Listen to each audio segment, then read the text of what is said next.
안녕하세요. 제가 태어난 동네에서 수선집을 운영하며 생계를 이어나가고 있는 50살 여자입니다. 지긋지긋한 저의 결혼 생활을 끝낼까 고민이 되는데 도저히 주위 사람들에게 이야기하기에는 겁이 나서 여기에 이렇게 글을 쓰게 되었어요. 저와 남편은 같은 대학교를 나왔고 대학생 때부터 연애를 해왔습니다. 대학교를 졸업하고 취업을 한 뒤 1년 만에 임신을 해버렸죠. 제대로 자리 잡지 않은 상태에서 임신을 했던 터라 새로 생긴 아기가 그렇게 반갑지만은 않았습니다. 하지만 저희 부모님과 시부모님께서는 새로 생긴 아이에 대해 좋아하셨습니다. 물론 제 남편도 좋아했습니다. 하지만 자신이 아빠가 되었다는 사실에 조금은 당황스러워했어요.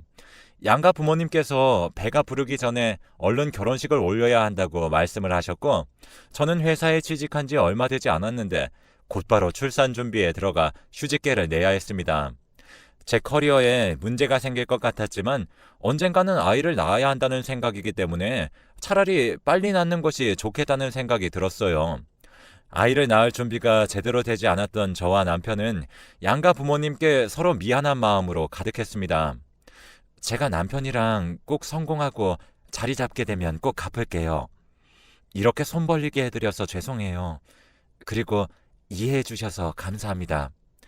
저희 부모님과 시부모님께서도 네 분 다 만장일치로 우리가 해야 할 일을 한 것뿐인데 그렇게 미안해하지 않아도 돼 라는 말씀을 하셨고, 남편과 저는 그 말씀에 많이 감동을 받았습니다.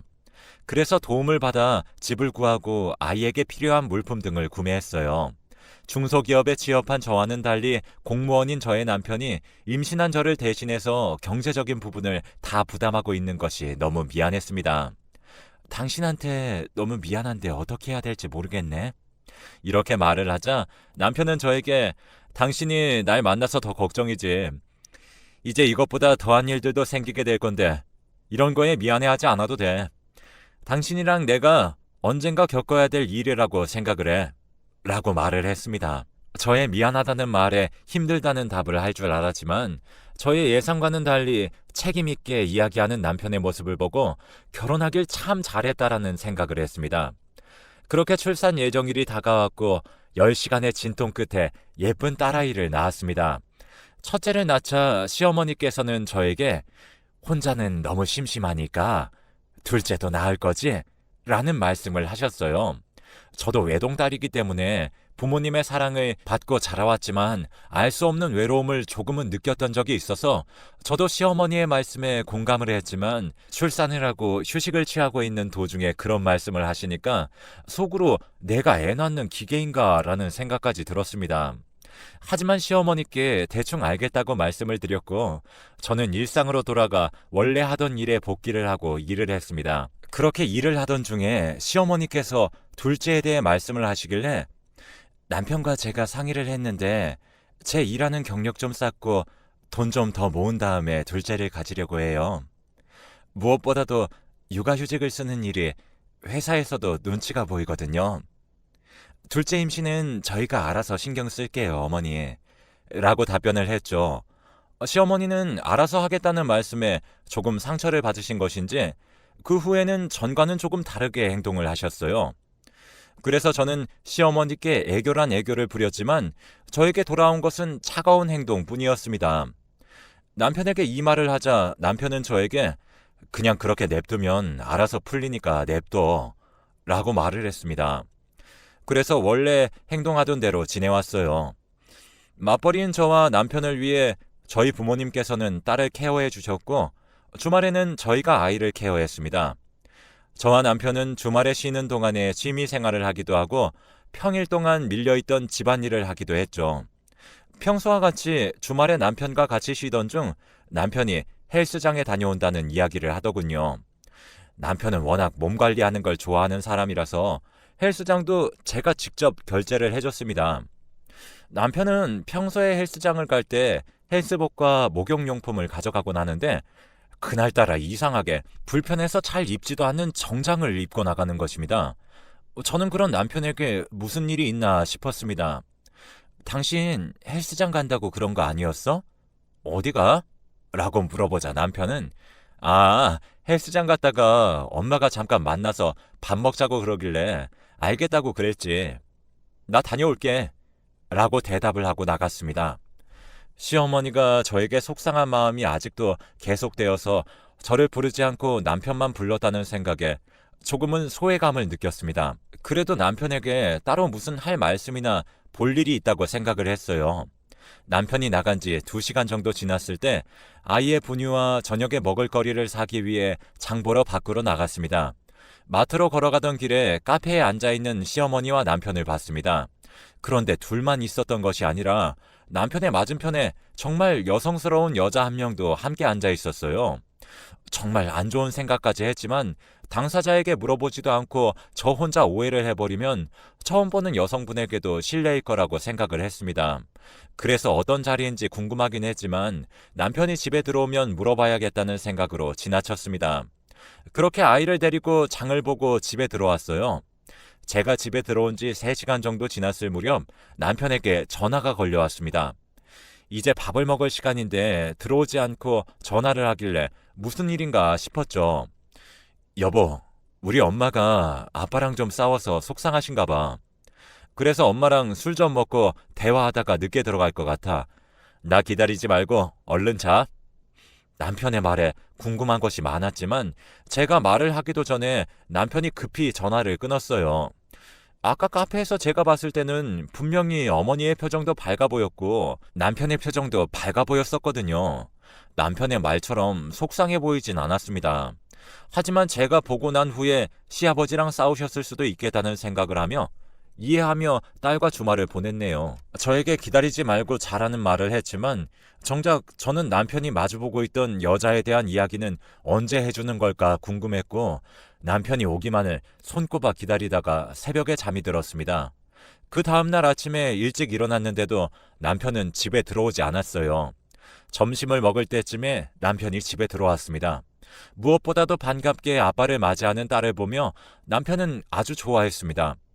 그렇게 남편에게 왜 집에 안 들어왔냐고 물어봤습니다. 그러자 남편은 저에게 엄마랑 술 먹다 보니까 시간이 너무 늦어지는 바람에 엄마를 집에 데려다 줬어. 그런데 얼른 나도 집에 들어오려고 그랬는데 아버지가 시간도 늦었으니까 자고 가라고 그러시더라고. 그래서 나도 너무 많이 취해서 당신한테 말하지도 못했어. 미안해. 다음부터는 당신 혼자 냅두고 자지 않게 할 거니까 걱정하지 마. 라고 말을 했습니다.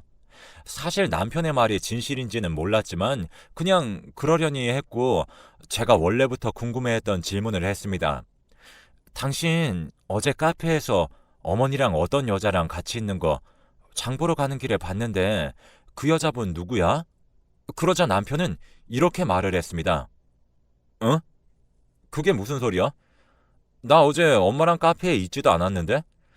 잘못 본 거 아니야. 남편의 말을 듣고 저는 정말 제가 잘못 본 것이라고 생각이 들었지만 절대 잘못 보지 않았습니다. 왜냐하면 남편을 본 게 몇 년인데 다른 사람과 헷갈릴 수 없기 때문이죠. 어쨌든 남편이 저에게 그런 식으로 이야기하길래 조금은 이상한 느낌을 받았지만 그냥 넘겼습니다. 그렇게 남편은 씻으러 들어갔습니다. 그 사이 남편의 휴대폰에 문자 알림이 울려서 보니 시어머니가 남편에게 이런 문자를 보냈습니다.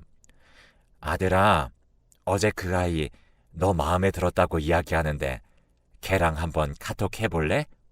아니면 다른 애 소개시켜줄까? 시어머니의 문자를 보고 제가 모르는 무엇인가가 있다고 확신을 했어요. 하지만 남편의 휴대폰을 본 것에 대해 이야기를 하면 화를 낼 것 같았기에 남편이 씻고 나온 후에 질문을 했습니다. 여보, 요즘 어머니가 당신한테 여자 소개시켜줘? 끝까지 제가 남편의 휴대폰으로 문자를 본 것에 대해 말을 하지 않으려고 했지만 남편은 정말 아무런 일도 없다는 듯이 아니 아까부터 왜 그래? 당신도 있고 딸도 있는데 엄마가 무슨 여자를 나한테 소개를 시켜줘? 라고 말을 했습니다. 남편의 대답을 듣고 저는 결국 다 이야기를 했습니다. 당신 씻으러 들어간 사이에 어머니가 문자가 와서 당신 씻는 중이라고 문자를 보내려고 그랬는데 어머니가 당신한테 보낸 문자 다 봤어.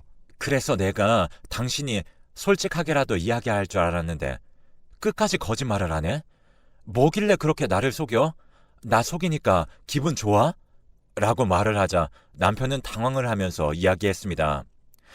당신한테 실망 줘서 미안해.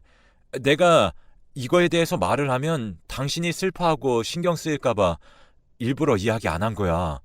나도 분명히 엄마가 나한테 그냥 같이 밥만 먹자고 이야기를 했는데 옆에 어떤 여자가 있길래 많이 당황해서 대체 무슨 상황이냐니까 갑자기 소개팅 자리라고 그러시는 거야. 그래서 나는 당신도 있고 딸도 있으니까 지금 이 상황이 되게 어이가 없었지. 내가 엄마한테 이게 지금 무슨 상황이냐고 하니까 아무런 말도 하지 말고 그냥 앉아서 밥만 먹고 카페만 가서 커피를 마시라는 거야. 난 엄마 말 안 듣고 그냥 집에 가려고 그랬는데 지금 여기서 바로 집에 가버리면 우리가 자리 잡기 전에 금전적인 지원을 끊어버리신다고 갑자기 협박을 하시더라고. 더군다나 엄마의 체면을 봐서라도 가만히 앉아만 있다가 가라고 그러시길래 알겠다고 그랬지.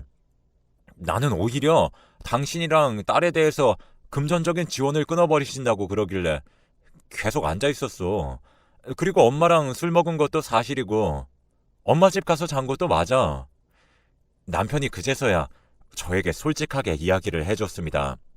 저는 남편의 이야기를 듣고 정말 충격적이었어요. 어머니가 저에게 대체 무슨 원한이 있으시길래 아내와 딸이 있는 아들에게 소개팅을 주선해 주신 걸까요? 저는 남편의 이야기를 듣자마자 시어머니가 계신 곳으로 찾아갔습니다. 시어머니는 댁에서 여유롭게 의자에 앉으셔서 책을 읽고 계셨죠. 시어머니께 아무런 말도 없이 찾아뵈서 매우 당황하신 것처럼 보였어요. 저는 어머니를 보자마자 이런 말씀을 드렸어요. 어머니가 저한테 무슨 원한을 갖고 계시길래 갑자기 저한테 차갑게 행동을 하시고 딸이랑 아내가 이렇게 살아있는데 유부남한테 왜 소개팅을 주선하시는지 도저히 궁금증을 참을 수가 없어서 이렇게 찾아왔어요. 저 피할 생각하지 마시고 제대로 다 말씀해 주세요. 저의 말을 듣고 시어머니께서는 저에게 이런 대답을 하셨습니다. 남편이 공무원인 거에 비해 너는 언제 잘릴지도 모르는 회사에서 쥐꼬리만한 월급을 받아오자니 내가 아들을 어떻게 키웠는데 너 같은 애한테 내 아들을 준 것이 너무 아까운데도 그냥 참았어. 그런데 네가 언제부터인가 나한테 하는 말이 되게 신경에 거슬리고 기분 나쁘게 이야기를 하더라고. 둘째를 낳으라고도 이야기를 했는데 내가 알아서 하겠다고 그러지 않나? 너네 친부모님과는 다르게 용돈을 적게 주질 않나? 내가 참을 수가 있어야지. 그래서 이제는 며느리 복 좀 제대로 보려고 네 남편 선 보는 거 주선했어. 불만 있니? 그럼 너도 공무원하고 둘째를 아들로 낳으면 내가 예뻐해 줄게. 시어머니가 하시는 말씀이 저에게는 정말 총알처럼 느껴졌습니다. 그렇게 저에게 기분이 나쁘셨더라면 차라리 저한테 직접 이야기를 했더라면 좋았을 텐데 라는 생각이 들었어요. 일단 말투를 그렇게 예의 없게 말씀을 드린 것에 대해서는 죄송하게 생각을 해요. 그런데 제가 저희 어머니랑 아버지보다 용돈을 적게 드리는 이유는 정말 모르시면서 물어보시는 거예요? 저희 친어머니와 아버지에게 용돈을 더 드리는 이유는 저희 부모님이기 때문에 그런 것이 아니라 저희 어머니께서 옛날부터 당뇨병을 갖고 계셨기 때문에 수술과 입원을 하셔서 수중에 가지신 돈이 별로 없으셔서 남편과 상의 후 용돈에다가 약간의 생활비를 보태 더 드렸던 것 뿐입니다. 그런데 그에 반해 시부모님께서는 계속 돈을 버시고 몸도 건강하셨기에 덜 들었던 것 뿐이에요. 그런데 만약에 그걸로 기분이 상하셨더라면 저에게 뭐라고 말씀이라도 하셨던 게 맞는 것 아닌가 싶었습니다. 그렇게 집으로 향했고 남편에게 가서 이야기했습니다. 당신도 어머니가 그런 자리를 만들었으면 그렇게 거짓말을 하는 게 아니라 솔직하게 이야기하는 게 맞아. 그리고 당신 어머니는 어떻게 그렇게 이기적이셔? 우리 엄마가 아픈 것에 대해서 아빠가 병간호하시는 거 다 아시면서 용돈을 적게 주신 것에 대해서도 뭐라고 그러시네. 나 이제 앞으로 당신 어머니 못 보니까 당신도 보지 마. 저는 남편에게 폭탄 선언을 했고 남편은 저에게 알겠어. 나도 엄마 안 볼게. 무슨 일이 있어도 그런 자리가 있었으면 박차고 나왔어야 됐는데 내가 생각이 너무 짧았어. 앞으로는 당신의 기분을 신경 쓰는 건 둘째치고 항상 솔직하게 말하는 남편이 될게 라고 말을 했습니다. 그래서 저는 남편을 또 믿을 수밖에 없었어요. 그렇게 아이가 성인이 되었고 남편과 저 또한 나이를 먹었습니다. 그동안에 시어머니께서는 말씀 한마디 없었고 저 또한 아무런 말을 하지 않았습니다. 남편과는 가끔 가다가 연락을 하는 것 같았지만 가족과의 사이는 끊어낼 수 없으니 이해를 했습니다. 그런데 남편에게 또 실망을 하는 일이 생기고 말았어요. 이사를 가기 위해 모아둔 통장과 카드의 잔액을 조회하던 중 남편의 통장에 돈이 텅텅 비어 있는 것을 보게 되었거든요. 저는 남편에게 도대체 여기 있던 돈이 어딨냐고 물어보자 대답하기를 되게 머뭇거리더라고요. 옛날처럼 거짓말할 생각하지 말고 제대로 이야기해. 저번에는 그냥 눈 감아 넘어갔지만 두 번째에는 그냥 못 넘어가? 이렇게 이야기하자마자 남편은 저에게 솔직하게 이야기했습니다. 아니, 그게 사실은 엄마가 작년에 주식으로 돈을 많이 받으셨다고 나한테 그러시는 거야. 그래서 그냥 그렇구나 하고 말았지. 그랬더니 엄마가 갑자기 너도 내가 돈 몇 배 불려줄 테니까 5천만 원 정도만 주면 나중에 5천만 원보다 더 많이 갚겠다고 이야기를 하시길래 알겠다고 했는데 통장에 3천만 원 뿐이길래 일단 그거라도 드렸어. 남편이 남편 입으로 분명히 엄마와의 인연을 끊겠다고 이야기를 했지만 가족 사이는 떼고 싶어도 뗄 수 없는 사이라는 거 압니다. 그래도 이렇게 돈과 관련된 문제라면 아내인 저와 같이 상의는 했어야 되는 거 아닌가 싶더라고요. 그 돈 무슨 돈인지 알면서 그래? 당신 딸 대학교 등록금이랑 결혼 자금으로 쓰려고 조금씩 모아온 통장인데 어떻게 그거를 어머니한테 드려? 어머니가 작년에 가져가셨는데 아직 연락 없으신 거 보면 그냥 그 3천만 원은 끝난 거야. 아니면 당신이 받아올래? 그런 문제는 나랑 상의를 했어야지.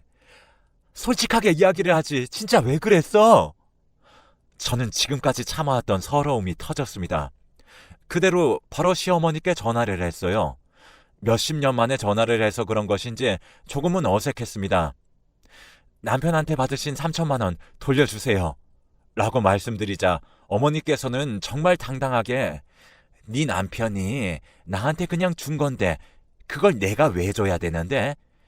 그리고 엄마가 아들한테 그 정도도 못 받아? 내가 너 남편 돈을 강제로 뺏은 것도 아니고 나도 옛날에 아들 키우느라 제대로 하지 못한 거 이제 좀 해보겠다는데 왜 그렇게 막아? 그리고 시어머니한테 전화를 했으면 잘 지내셨나요? 라고 안부 인사를 먼저 하는 거야. 난 내 할 말 다 했으니까 끊는다. 저는 어머니의 놀랄 만큼의 당당한 태도를 보고 말문이 막혔습니다. 그에 반해 남편은 어쩔 줄 몰라 했어요. 그러면서 남편은 저에게 이렇게 말을 했습니다. 내가 능력 없고 너무 멍청한 것 같아 미안해. 그래도 내가 공무원이니까 또 돈 벌면 되잖아.